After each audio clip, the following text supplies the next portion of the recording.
भाग्यवान, मेरे जूते कहाँ रखे हैं? मुझे बाहर जाने में देर हो रही है। तभी मालती कमरे में आती है। ये रहे आपकी जूते। मैं इन्हें साफ करने के लिए ले गई थी। अरे वाह, तुम कितनी समझदार हो। मेरे बिना कुछ कहे ही सारे काम कर देती हो। तभी मालती झिझकते हुए रमेश से कहती है, सुनिए जी, आपसे एक बात कहूँ, बुरा तो नहीं मानेंगे ना? अरे नहीं नहीं, बेफिक्र होकर कहो। शादी से पहले मैं अपने मायके में नौकरी करती थी। मैं चाहती हूँ कि अब मैं फिर से नौकरी करना शुरू कर दूं। वैसे भी सारा दिन घर में बोर हो जाती हूँ। देखो मालती, तुम्हारे नौकरी करने से मुझे कोई ऐतराज नहीं है, लेकिन तुम्हें एक बात बता दूं, हमारे खानदान में आज तक कभी किसी औरत ने नौकरी नहीं की। फिर भी एक बार तुम माँ से पूछ कर देखो, अगर वो तुम्हें नौकरी करने की इजाजत दे देती है तो अच्छी बात है। रमेश वहाँ से चला जाता है। फिर उसी शाम मालती अपनी सास के पैर दबा रही होती है।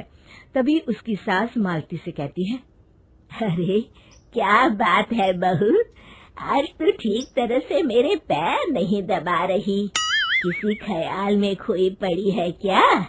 मैं भी तो जानूं आखिर बात क्या है। दरअसल वो माँ जी।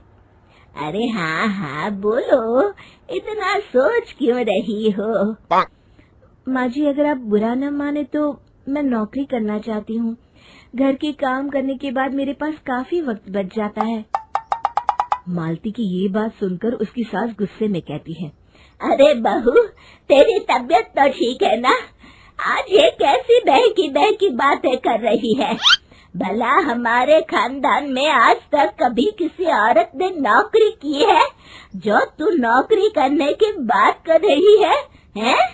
अरे बहू, तू क्या रिश्तेदारी में हमारी नाक कटाना चाहती है? जितना जल्दी हो सके अपने दिमाग से नौकरी का भूत उतार दे। और अब जा, जल्दी से रसोई में जा, खाना बनाने का वक्त हो रहा है। मालती मन मार कर खाना पकाने के लिए रसोई घर में चली जाती है। अगले दिन, नमस्ते माँ जी, कैसी हैं आप? अरे आओ आओ दिवाकर बेटा, बैठो, मैं तुम्हारे लिए चाय मंगाती हूँ। बहू, जरा एक कप चाय तो लेती आना। फिर दिवाकर एक फाइल खोलकर मालती की सास के सामने रख देता है।